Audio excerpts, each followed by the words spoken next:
It was the F word that did it. Fail. She couldn't tell them.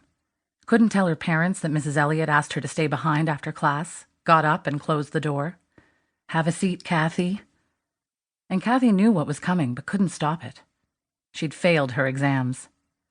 Last year's teacher just said she hadn't passed, which sounded nicer. Mrs. Elliot pulled a chair up close. Cathy hunched down over the table between them, traced a groove with her finger, dug with a compass point maybe, and filled in with ballpoint. She could feel crumbs from an eraser and pushed them into a pile, swept them onto the floor with the side of her hand. Kids were shouting outside, somebody yelling at Parsons, Cathy's old class. "Don't you agree, Cathy?" Cathy took a quick breath and coughed on a bit of chalk dust. She looked up. "Yes, Mrs. Elliot." The chalk hung in the air, lay like snow on the teacher's green sweater, all down the arm she'd used to clean the board. It had gone into lines in the bend of her elbow. Cathy could paint that. She tried to fix the picture in her head. 4 long lines spreading out from the front and 2 short. "So we have to think what's best for next year."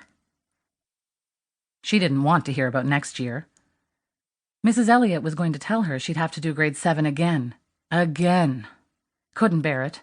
She'd still be in junior high, a mile taller than the rest, kids all calling her Lighthouse, saying, "How's the weather up there?" No hiding being 2 years older. No hiding being dumb. She'd been counting the days, minutes, to the end of school, to when she could be at her pictures all day. No more homework with red lines all over. No more saying "don't know" in front of everybody. No being left to last when they picked teams. "Cathy's on your side." "No, she's not. She's on yours." Life stretched out thin and gray, and she couldn't see past the grayness. If only she could drop out.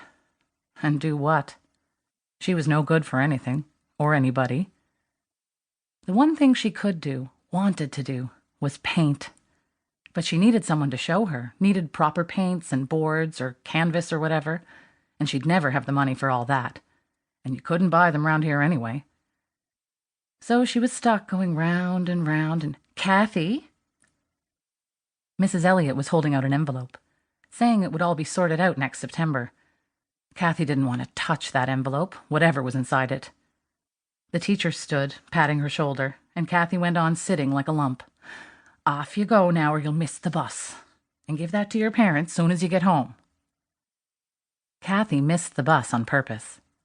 She cut behind buildings, out of sight as much as she could, but she had to use the bridge across the Tickle, and Main Road was the only place to walk in some spots, so she pulled up her hood, disappearing inside. What was in that letter? Was it even worse than doing grade 7 again? What could be worse? The question gnawed at her all the way home. The road was bending away from the shore past Aunt Joni's house. Cathy pulled the edges of her hood together so she could only see the pavement in front, head down up the hill and round the bend fast. Her aunts didn't care that she was dumb, didn't notice. They just thought she was weird because she never played with other kids, didn't join in. She was a problem. It's not healthy being at those pictures all the time, not normal. The sky looked how she felt, gray and dull and saggy.